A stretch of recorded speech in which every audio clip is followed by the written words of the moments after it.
Good day, beloveds. Welcome back to Nourishment 101. I'm Kiana, and today I want to talk to you about breaking a child's fever and why you shouldn't. We have to start taking better care of ourselves because we cannot leave our health in the hands of people who don't know our bodies. You should know your body better than anyone else, especially if you listen to the signs that it gives you when it's not in its best state of health. And that's what this channel is about. It's about helping you understand what real nourishment is. So today, I realized that a lot of people are having this situation where their children are getting sick and they are giving their children antibiotics, especially if it's a bacterial infection, and all of these other over-the-counter drugs in the form of like Motrin or Benadryl and Tylenol, some of the more common ones that you're aware of, to help break the fever whenever the child is going through some sort of infection. But the reason you want to let a child's fever run its course is because when the body is actually healing itself naturally, the fever is the process, the healing part of that process. Your body is designed to get hot to a certain temperature so that the mucus can run out of the body. It gets heated up so that it runs out and it's carrying the pathogens with it. Also, it comes out through your pores when you sweat. Now, this is a natural healing process, but if you allow drugs into the body that stops the process of the fever, then your body doesn't get a chance to get to the correct temperature in order to get the pathogens out. So what happens is it gets stuck in your chest, in your head, in your throat, and it can actually do more damage and prolong the illness. So the goal is to allow the fever to run its course. And when it does that, your body can build up natural defenses and antibodies against that bacteria.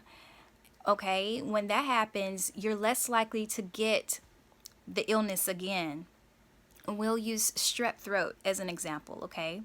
The streptococcus bacterium is what causes this. And whenever you administer an antibiotic to a person who has strep throat, it kills all the bacteria, okay? The good and the bad. So the next time you see or you have a sick child, you want to make sure that you allow their fever to get up to at least 100 to 102, 103. It's not really dangerous until it starts getting to 104, 105.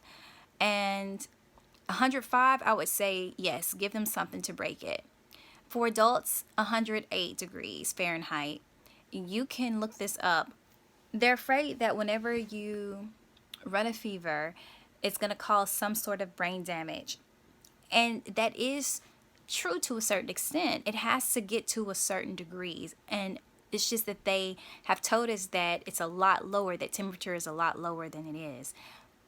That point where a child can go into seizure, which is what I was looking for, whenever their temperature gets to 105, 106 degrees is like that point, okay? For an adult, it's 108 degrees. But we have been miseducated and we break the temperature as soon as it starts to get over 101. This is not allowing the body to reach its full potential to be able to heal itself. You have to allow the fever to run its course. When it runs its course, it heals you much quicker, where you don't have an illness for a whole week. You actually just have it for a shorter period of time, like maybe 3 to 4 days. So allow the body to run the fever. Allow the fever to take out the pathogens through the mucus, through the sweat glands, and then allow them to cool and heal. They're going to go through hot and cold chills. That's a part of the process. It's your body is taking notes. It's creating the medicine cabinet for itself during that process. And if you just allow that process to carry out, I promise you, you will not see that child get sick anymore from the same illness, from the same bacteria. It has to be a completely new one. Why? Because now you have a proper defense system. You've had a chance to allow this, your body to properly read everything about this bacteria before it was killed off. Antibiotics will kill it off and then doesn't give you a chance to your body to take note and build a defense system up for it. And I know I keep repeating myself, but sometimes we have to keep repeating things in order for you to get the point. Allow the temperature to rise and the fever to play out, okay? That's all I'm saying here. If it starts to get past 104, then you can go ahead and break it. But start breaking it with a cool cloth with alcohol. Alcohol is a natural fever breaker. It's something our parents and grandparents and great-grands did, back in the day when you would run a fever. So you can actually break the fever with that, with a cloth with alcohol on it. And you can also break the fever with cold water and some ice. Or you could use the drugs. I just prefer not to use the drugs. I prefer not to use the drugs. That's me, though. We don't really get sick here. My son, this is his first time having strep throat. He's 19.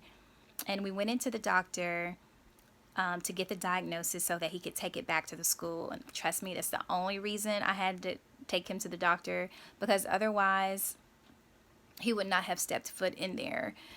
And they were ready to, after 11 seconds of the doctor talking to him, or asking 3 questions, not even open-ended, just 3 yes or no questions, he walked out and the nurse came back in with the shot. And I was like, what is that? And she was like, oh, this is the antibiotic shot. And she, gave me the name of it. I was like, I don't know what's in that. We're not doing the shot, like that should have been discussed with me and permission asked before you even prepared it. So it just, it's amazing to me how they don't ask any questions. They don't, really care what you think. They just give you what they want to give you, and without knowing the family history or anything, and without you knowing what's inside of the shot. And I'm really big on ingredients. I'm going to do another video about that later. But I do want to let you know that you have to allow yourself time to understand what your body is saying, because you cannot rely on a doctor to take the time to ask the questions that they need to ask in order to determine what the illness is. They're going to run tests based off, a couple of things that you say, and then they're going to give you a medication right after that. They're not even going to tell you or give you any alternative options or the opportunity to ask for any alternative healing options. So it's time to take this into your own hands. It's time to go old school. That's really all it is. They survived, through a lot worse than we're experiencing today with a lot less. And if you go back to what they taught us and what remedies work, then you can, take your health into your own hands. It is always good to get the professional opinion of a professional healthcare worker, whether it's a doctor or whether it's someone else that is designated or given permission to give that medical advice. But it doesn't mean you have to follow it. Okay, it doesn't mean you have to follow it. And what you can do is just do a little bit more research or contact someone who has never been sick or rarely gets sick. Ask them what they do. My personal favorite remedy is turmeric with black pepper with honey and lemon added.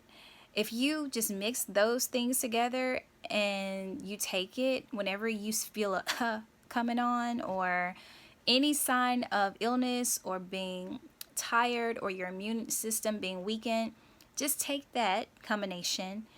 I usually take about a tablespoon of turmeric to 1/4 teaspoon of black pepper and add about a teaspoon of honey and mix a half of a lemon, juice from half of a lemon, and then you have your recipe. You can also add a little bit of water to it, but this is going to be all you need to build up your own immune system so that you can fight off whatever you need to without the help of medication. And this is what's happening when we're getting these vaccinations at, a younger and younger age. Your body, as a newborn, is not able to handle all of these viruses that they inject in you, because you wouldn't naturally contract 4 or 5 viruses at a time anyway. Like, that's unnatural anyway. So in order to get a vaccination of about 4 or 5 different viruses or they have to shoot this stuff in you in order for you to build an immunity to it, and it's done in an unnatural way. Just allow the body to run its course. Whenever it does come into contact and is having a hard time fighting it off, it will win. It will win. Just give it an opportunity, and when it comes back around, your body will recognize it and kill it off immediately. So that's all I have for you today. Thanks for listening as always, and if you have any questions, leave them below. I have plenty of examples to give to you. Again, my kids, they don't really get sick. My 11-year-old has been sick only 2 times in his life. And, I knock on wood, but I am grateful for what knowledge I have been given and what I've learned through my practice in order to be able to help them and give them the proper diet to prevent illness, because it's really about prevention. It's really about what you eat on a daily basis. That's your medicine right there. You are what you eat, guys and ladies. Thanks for watching, and until next time, peace, beloveds.